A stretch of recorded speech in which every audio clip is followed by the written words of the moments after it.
Hello అండి. కొన్ని పండగల్లో ప్రసాదంగా బొబ్బట్లు చేస్తూ ఉంటాము. ఈ బొబ్బట్లు సులువుగా, రుచిగా, మృదువుగా ఎలా తయారు చేసుకోవాలో ఈ వీడియోలో అయితే నేను చూపించాను.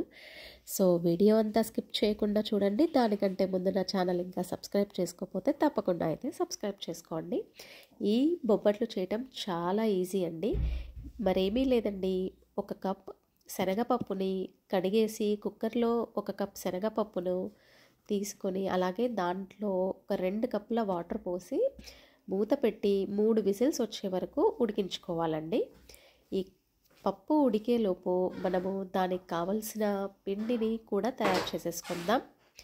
ఈ పిండి మనం మైదా పిండిని అయితే తీసేసుకోవాలండి. 1 కప్ మైదా పిండిని తీసుకున్నాము. 1 కప్ మైదా పిండిలో 2 టేబుల్ స్పూన్ల రవ్వ, మన తెల్ల రవ్వ ఉంటుంది కదా, ఉప్మా రవ్వ, సూజీ అంటాం కదా, ఆ సూజీ రవ్వ అయితే వేసేసుకొని కలుపుకోవాలి.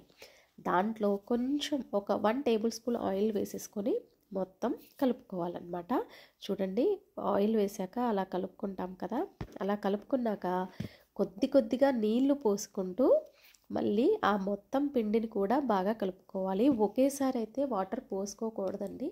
మనకు అట్లా ఒకేసారి పోసుకోవటం వల్ల ఏంటంటే అది మొత్తం పిండి కూడా లూజ్గా అయ్యే ఛాన్సెస్ ఉంది. అలా కాకుండా కూడా ఇలా మధ్యలో వాటర్ పోస్తూ కలపటం వల్ల పిండి అనేది మృదువుగా వస్తుందన్నమాట.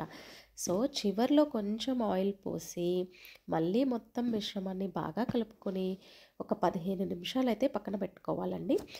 మీకు కనుక టైం ఉంటే మాత్రం ఒక 30 నిమిషాలు పక్కన పెట్టుకున్నా కూడా ఇంకా పిండి అనేది చాలా మృదువుగా అవుతుందన్నమాట. సో, మీరు ఎంతసేపు పిండిని నానబెట్టుకుంటే అంత మృదువుగా మనకైతే భక్షాలు వస్తూ ఉంటాయన్నమాట. ఇప్పుడు పప్పు ఉడికిపోయింది. సో, ఈ పప్పులో నేను 1 కప్ బెల్లం వేశానండి. ఇది భక్షాలు చేసే మొత్తం ప్రాసెస్లో అన్నీ సరి తీసుకుంటామండి. అంటే 1 కప్ పప్పు తీసుకుంటే 1 కప్ బెల్లం తీసుకోవాలి. ఓకే, ఇప్పుడు మనము ఇలా మిక్స్ చేసుకున్న ఈ పప్పు బెల్లం మొత్తం మిశ్రమాన్ని ఒక కడాయిలో నెయ్యి వేసుకొని ఆ మొత్తం మిశ్రమాన్ని ఈ నెయ్యిలో వేసి బాగా కలుపుతూ ఉండాలండి. ఇలా కలపటం వల్ల కొంచెం ఏదైనా ఆ మిశ్రమం లూజ్గా కనుక ఉన్నట్టయితే మనకి ఆ భక్షం చేయటానికి ఆ ఉండ అనేది రాదు. అందువల్ల ఏంటంటే ఇలా ప్యాన్లో నెయ్యి వేసి మిశ్రమం అంతా కూడా దగ్గరికి గట్టిగా అయ్యేలా అయితే చేసుకోవాలండి. చూడండి, వీడియోలో చూపిన విధంగా ఇలా ఉండగా అవ్వాలన్నమాట. మనం ఇలా చేతిలో పట్టుకుంటే ఒక బాల్ సైజ్ వచ్చేలాగా ఉండగా అవ్వాలి. మరీ లూజ్గా ఉంటే మనకి ఆ భక్షం పిండి అనేది మనము చేసేటప్పుడు బయటికి వెళ్ళిపోతుందన్నమాట.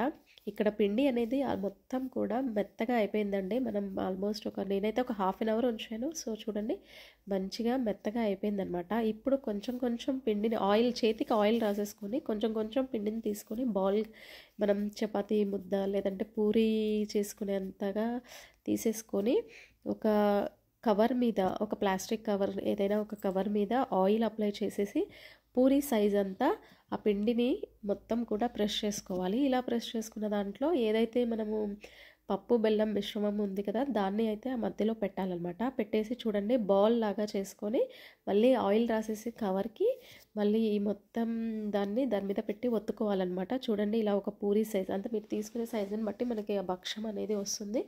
సో, నేనైతే కొంచెం మీడియం సైజ్గా తీసుకున్నాను. సో, చూడండి, ఇలా మంచిగా ఆయిల్ రాస్తూ ఉండటం వల్ల ఏంటంటే మనకి సాగుతూ ఉంటుందన్నమాట. సో, ఇలా ఆయిల్ రాస్తూ చేస్తే కనుక మీకు ఈజీగా ఉంటుంది. అలానే నేను చేత్తో కూడా ఎలా చేసుకుంటారో చూపించాను. చూడండి, చేతి మీద కూడా జస్ట్ ఆయిల్ రాసేసేసుకొని అలా మొత్తం అరచేతి మొత్తంతో ఇలా పిండిని అనేసి ఆ భక్షం పిండిని కూడా పెట్టాలి. పెట్టేసేసి ఉండగా చేసుకొని నొక్కుకోవాలన్నమాట. అంతే అండి. ఇదైతే మనకి మొత్తం పూరీలాగా మంచిగా మీరు దీంట్లో ఎంత ఆయిల్ తీసుకొని చేసుకుంటే అంత బాగా సాగిపోతుందన్నమాట పిండి. సో, ఈజీగా వస్తుంది. ఈ భక్షాలనే కొన్ని ప్రాంతాల్లో అయితే బొబ్బట్లు అంటారు. కొన్ని ప్రాంతాల్లో అయితే ఈ నార్త్ సైడ్ వాళ్ళైతే పురాన్ పోలి అంటారు. సో, ప్రాంతాలను బట్టి వాళ్ళ పేర్లను పిలుస్తూ ఉంటారండి. సో, ఇలా మొత్తం చపాతీలాగా చేసేసుకోవాలన్నమాట ఆయిల్ రాసుకుంటూ. సో, ఇప్పుడు ఒక ప్యాన్ తీసుకొని దాంట్లో ఆయిల్ లేదా నెయ్యి, మీ ఇష్టం అండి, మీ రుచికి తగినట్టుగా తీసుకొని ఈ బొబ్బట్టు అయితే ఆ ప్యాన్లో వేసి 2 సైడ్లా కూడా గోల్డెన్ బ్రౌన్ వచ్చేలాగా అయితే కాల్చుకోవాలండి. నేనైతే ఇక్కడ నెయ్యి తీసుకున్నాను. సో అటు ఇటు కూడా 2 సైడ్లా గోల్డెన్ బ్రౌన్ వచ్చేలాగా కాల్చుకోవాలి. అంతే అండి, ఎంతో ఈజీగా సులువుగా ఇంట్లోనే బొబ్బట్లు అనేవి చాలా బాగా చేసుకోవచ్చు. కొంతమంది ఏంటంటే మిక్సీ చేసినాక డైరెక్ట్ ఇంకా వాటిని ఉండలుగా చేసేస్తుంటారు బొబ్బట్లు.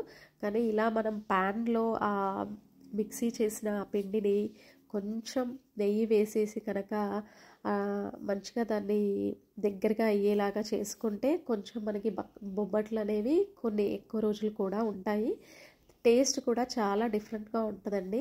అలా మిక్సీ చేసుకున్నాక ఆ మిశ్రమాన్ని డైరెక్ట్ చేసే బొబ్బట్టుకిను మనం ఆయిల్ కానీ నెయ్యి కానీ ప్యాన్లో వేసి కొద్దిసేపు ఆ మొత్తం మిశ్రమాన్ని అలా చేసే ఆ బొబ్బట్టు కూడా చాలా టేస్ట్ అయితే డిఫరెంట్గా ఉంటుంది. అంతే అండి, మీ ఇంట్లో ఈసారి ఏదైనా పండుగలు వచ్చితే మాత్రం తప్పకుండా ఇదైతే చేసుకొని ట్రై చేయండి. ఎలా వచ్చిందో నాకు కామెంట్ సెక్షన్లో అయితే తెలపండి. నా ఛానల్ అయితే తప్పకుండా సబ్స్క్రైబ్ చేసుకోండి. ఇట్లు మీ స్వాతి గుమగుమలు.